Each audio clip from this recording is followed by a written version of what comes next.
Assalamualaikum warahmatullahi wabarakatuh. Sebelumnya perkenalkan, nama saya Nurjana Apalilati dari kelas 2C dengan NIM 131424072.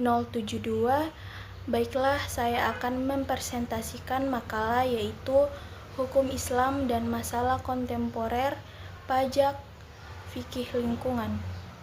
Latar belakang, hukum Islam adalah sistem hukum yang bersumber dari Al-Quran dan Hadis, yang mencakup seluruh aspek kehidupan manusia, termasuk ekonomi, sosial, dan lingkungan.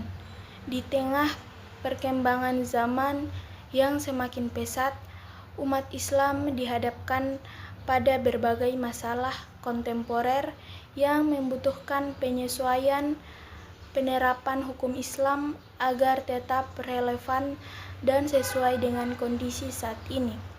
Salah satu masalah yang dihadapi adalah perpajakan yang memainkan peran penting dalam mendanai pembangunan dan kesejahteraan negara.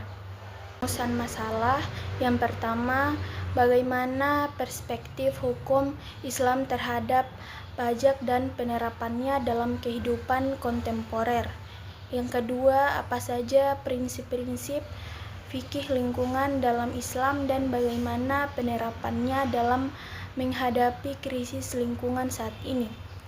Yang ketiga, apa hubungan antara hukum Islam dan masalah-masalah kontemporer seperti pajak dan perlindungan lingkungan. Tujuan yang pertama, untuk menganalisis pandangan hukum Islam terhadap pajak dan bagaimana implementasinya dalam kehidupan kontemporer. Yang kedua, untuk mengidentifikasi prinsip-prinsip fikih lingkungan yang terdapat dalam hukum Islam dan relevansinya dalam menghadapi lingkungan saat ini.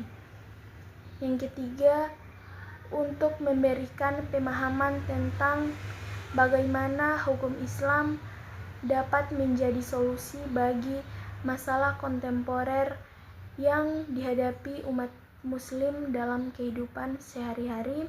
Manfaat yang pertama, menambah wawasan mengenai penerapan hukum Islam dalam menghadapi masalah kontemporer seperti pajak dan perlindungan lingkungan. Yang kedua, memberikan kontribusi dalam memahami fikih lingkungan dan bagaimana hal ini dapat menjadi bagian dari solusi untuk krisis lingkungan yang tengah dihadapi dunia. Ketiga, memberikan pemahaman lebih dalam tentang pentingnya integrasi antara hukum Islam dan permasalahan modern dalam konteks negara Muslim. Selanjutnya yaitu materi pembahasan. Yang pertama, hukum Islam terhadap pajak. Dalam pandangan Islam, kedudukan pajak menjadi perdebatan para ulama. Ada yang membolehkan dan ada yang melarangnya. Ulama yang memperbolehkan pajak didasari jika pajak yang dijalankan bersifat sukarela dan tanpa paksaan. Pajak sukarela ini dikategorikan sebagai infak atau hadiah hibah kepada pemerintah. Namun jika pajak sebagai beban atau daribah, ia dikategorikan sebagai iuran wajib yang berstatus sunnah di samping zakat yang wajib. Meskipun jumhur ulama memperbolehkan pajak, tapi sebagian ulama ada juga yang mengharamkan pajak. Yang kedua, pelestarian lingkungan dalam perspektif Islam. Islam menempatkan tanggung jawab terhadap lingkungan sebagai bagian integral dari maqasid syariah, yaitu menjaga keberlanjutan hidup manusia di bumi, hifz al-bi'ah dalam konteks ekonomi digital. Pengelolaan sumber daya alam harus minimalkan dampak negatif terhadap lingkungan termasuk penggunaan energi dan limbah elektronik. Quran Surah Al-Baqarah mengingatkan umat Islam agar tidak membuat kerusakan di muka bumi, termasuk melalui aktivitas ekonomi yang tidak bertanggung jawab. Dari materi yang saya sampaikan dapat disimpulkan bahwa hukum Islam sangat relevan dalam menghadapi masalah kontemporer, terutama terkait pajak dan fikih lingkungan.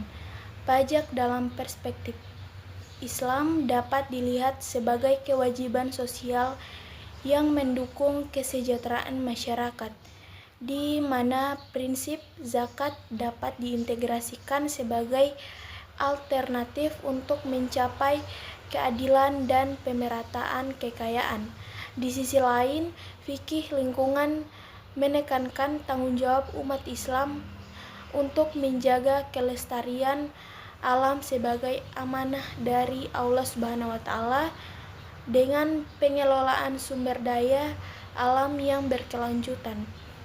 Oleh karena itu, penerapan prinsip-prinsip hukum Islam dalam konteks perpajakan dan pelestarian lingkungan tidak hanya memberikan solusi yang adil dan berkelanjutan, tetapi juga penting untuk menciptakan kesejahteraan yang merata di tengah tantangan global seperti perubahan iklim dan urbanisasi. Pemahaman yang lebih dalam mengenai aspek-aspek ini akan membantu umat muslim yang menjalani kehidupan sesuai dengan ajaran agama sambil menjaga kelestarian bumi.